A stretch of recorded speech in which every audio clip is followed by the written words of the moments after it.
అంతేకాదు ఆశీర్వాదాలు ఆగిపోకూడదని ఉద్దేశంతోనే దేవుడు ఫలమిచ్చే చెట్టును దేవుడు సృష్టించాడు.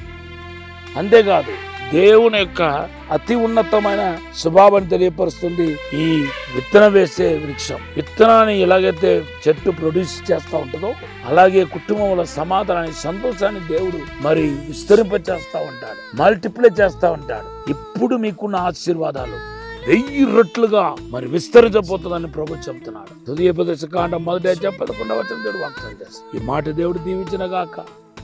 యేసుక్రీస్తు నామములో మీ అందరికీ శుభములు తెలియపరుస్తున్నాను.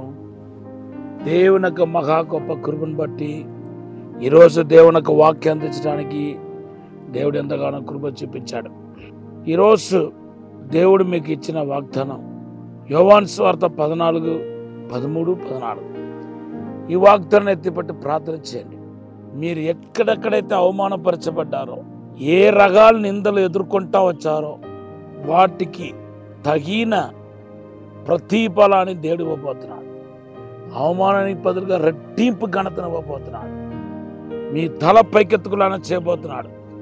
మీ కుటుంబంలో ఉన్న ఎవరో ఒక్కరికి గొప్ప అద్భుతం జరగబోతున్నాయి. నమ్మండి, విశ్వసించండి.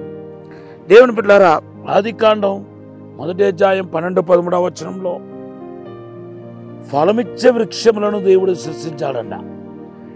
ఎందుకు ఫలమిచ్చే వృక్షములను దేవుడు సృష్టించాడు? ఆహార కొరత అనేకుండా ఆహారం కోసం, కడుపు నింపుకోవటానికి కోసం పండును సృష్టిస్తే సరిపోతే కదా. విత్తనాలు మొలిపింపచేసే జీవ వృక్షాలు ఎందుకు దేవుడు సృష్టించాలి అంటే, మొదటి కారణం ఏంటంటే దేవునికి ఆశీస్సులు ఏదైతే ఉందో అది మన జీవితంలో ఎప్పుడు తక్కువ కాదు. ఇప్పుడు ఉట్టి ఫలమిచ్చే చెట్టును దేవుడు సృష్టించి ఉంటే మనం ఈరోజు ఫ్రూట్ తీసుకొచ్చి తింటే అక్కడితో అయిపోతుంది. మల్టిప్లేషన్ అనేది ఉండదు. రేపటి దినానికి మళ్ళా చాలా అవస్థ పడాలి. మళ్ళా ఎక్కడ మరి మార్గం ఉందో, ఏ దేశానికి వెళ్తే మరలా మనము ఆ పండును కొనగలుగుతామో, ఇవన్నీ వస్తాయి. కానీ దేవుడు ఏం చేస్తాడు తెలుసా? కొన్నిటిని దేవుడు విత్తనం కింద ప్రత్యేకపరిచేశాడు, కొందరు ఆహారం కింద దేవుడు చేశాడు.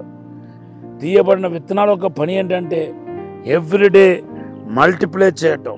అంటే దాని ఒక అర్థం ఏంటంటే దేవునికి ఆశీర్వాదాలు, కొదవలేని ఆశీర్వాదాలు, కొరత లేని ఆశీర్వాదాలు అని మనకు అర్థమవుతుంది.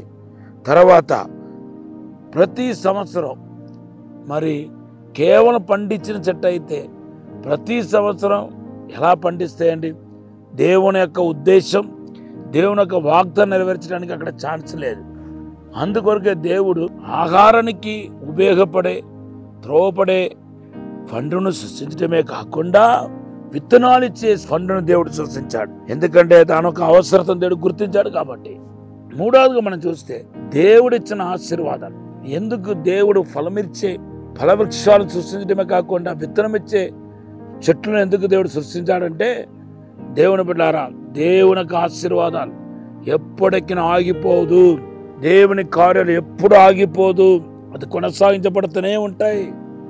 అందుకొరకే ఈరోజు దేవుని బిడ్డారా, యేసుక్రీస్తు పుట్టి మరి మన కొరకు చనిపోయి తిరిగి లేచి 2000 సంవత్సరాలు అయినప్పటికీ ఇంకా మనము దీవించబడకుండా ఉన్నాం.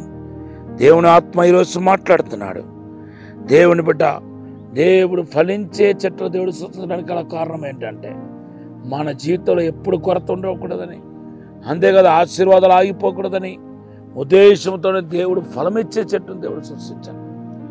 అంతేకాదు దేవుని యొక్క అతి ఉన్నతమైన స్వభావాన్ని తెలియపరుస్తుంది ఈ విత్తనం వేసే వృక్షం.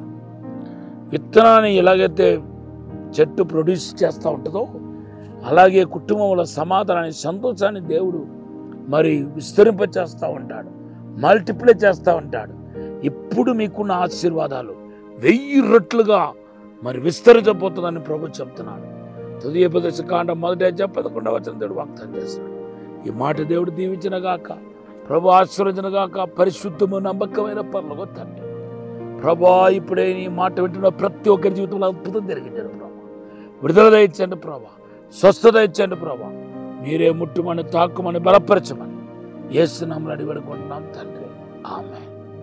జకరియా గ్రంథం 9:12 మీ వాగ్దానం, మరి ఒక వాగ్దానం. Have a blessed day. దేవుడు మన దీవించిన కాక.